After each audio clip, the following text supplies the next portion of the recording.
Good afternoon, everybody. My name is Becky. I'm a Kenyan living in the diaspora. Specifically, I'm a Kenyan living in the Netherlands.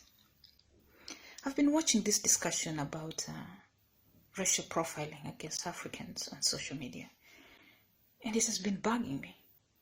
I said, let me record this video. Let me speak for myself and for other Africans out there, and most importantly, also for Africans living in Europe. For those watching this video from a non-diaspora perspective, you may wonder, what is it? But I must say that we Africans in the diaspora experience racism every day of our lives. We have different forms of racism, from mild to severe. Recently, I was in a public transport tram. It's more of a city bus that rides on electricity. And then there was this racist dog that just started barking at me. But I had read about it, so I was aware that this dog is racist. So the master of the dog looked at me like, why don't you get out of the tram? And I looked back, I was like, you know what? You are going to put your shit together. And that is my personality. I can fight back. I have an elephant skin over me by virtue of what we have gone through in this topic, racism. But what about others who are not as vocal, who are not fighters like I? I will tell you what happens to them. What happens to them is that they sulk. They shut up. They lock themselves up and they succumb. And they succumb in different forms. They can succumb in the form of depression. They can succumb in the form of high blood pressure. They can succumb in the form of stress. So my dear brothers and sisters back in our native countries, let me tell you the truth. We Africans in the diaspora are not okay. And until we come up and talk about these issues openly, we will continue to be maligned, we will continue to be mistreated, we will continue to be servants of other nations. Let me give you an example. In the mild form of racism, you might think, in quotes, that your masters are doing you a favor. I talk, by virtue of my personality, I talk to a lot of people. I engage a lot of minds. Here in the Netherlands, for example, here in The Hague, we have a lot of international organizations. There are quite a number of Africans working in those organizations. There are quite a number of Kenyans working in those organizations. Brilliant minds, very hardworking brains. But if you understand the UN system, you will find that they are being categorized, they are being put in G positions. And G positions are general staff positions. These are positions whereby you are either a PA to a master, you are a secretary to a master, you are an administrator to a master, and you have quite a brilliant working brain whereby you can easily, even in an interview, pass to be in a P position. But because the masters want to suppress us, they will put us in those positions. These are positions that are mainly administrative. One, you have no decision-making capacity. So whatever your boss will tell you, this is what you need to do, is what you do. And I talk to these people. I talk to these Africans. They're suffering. But the question is that, okay, fine. You have a mortgage you're paying. You have bills to pay. When you go back home, I'm sure maybe you will not be earning 4,000, 5,000 euros. What do? You sulk up and you stay there. You stay there because you want to maintain that lifestyle and you want to pay those bills. But deep within yourself, you're dead. You're gone. So when I see most of my brothers and sisters being treated like dogs, and our own systems that we depend on and really tossing us around and not saying a word of comfort, not taking us like we are daughters and sons of the African soil. It breaks my heart.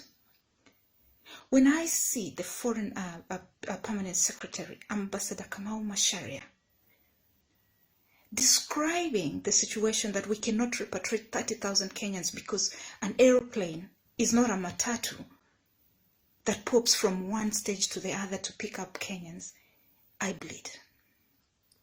And I bleed because that is the least that anybody can expect from an ambassador.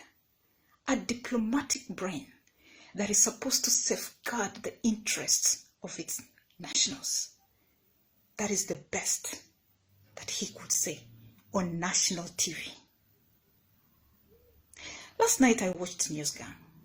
I'm an avid listener to Kenyan news because that's where my heart is. And Yvonne Okwara made it very clear on her take. And she was like, it's like a daughter or a son being rained on the streets and runs to the mother.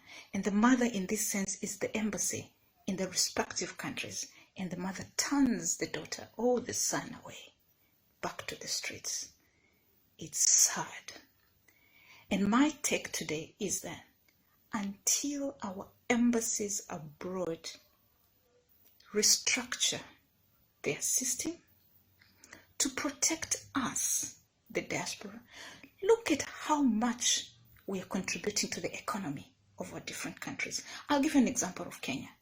We have, in 2019, we remitted 280 billion Kenya shillings back to the Kenyan economy. We Kenyans in the diaspora contributed that massive amount back to the economy. And our own embassies, our fathers and mothers are not holding our hands to protect us. It is just wrong. I'm a very big critic of the embassy here in The Hague. You know, when it's about, the ambassador, various ambassadors only convert Kenyans once in a year around Jamhuri Day. That's the only time that we will go, and then the ambassador will make the normal, usual speech, and that's it. I'm like, what about our heritage? Where are the traditions? Where are the African traditions? What happened to them? We know better. We can do better. And I agree with the former ambassador to the former AU ambassador to the US, Ambassador Chihombori. I agree with her. She's a medical doctor, but she's very vocal on issues of diaspora uniting against racism. And I will take it upon my own responsibility to reach out to her and see what we can do. Because until we speak up, charity begins at home. Until we come out, step up, and voice our issues, nobody will. Our governments are just governments, like any other government. So until also they wake up from their factory setting and realize that they need to protect us in the diaspora, there is nowhere we are going. And racism, I can tell you, if I decide to list all the forms of racism, we can step up. We can list everything from the medical practitioners. If you watch, if you follow the Zambian landscape on Facebook, just Google Zambian landscape on Google, on Facebook, and then listen to the Zambian lady who was complaining about how she was being profiled because she was black. The two white patients refused to be treated by black hands. What kind of nonsense is that? And so today I'm calling up upon all Africans in the diaspora to unite.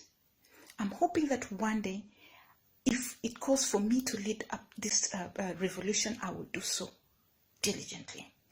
We need one voice. We need one platform to shame and tame this barbaric behavior. Thank you very much. Have a very good weekend, and let's keep talking Let's keep boiling.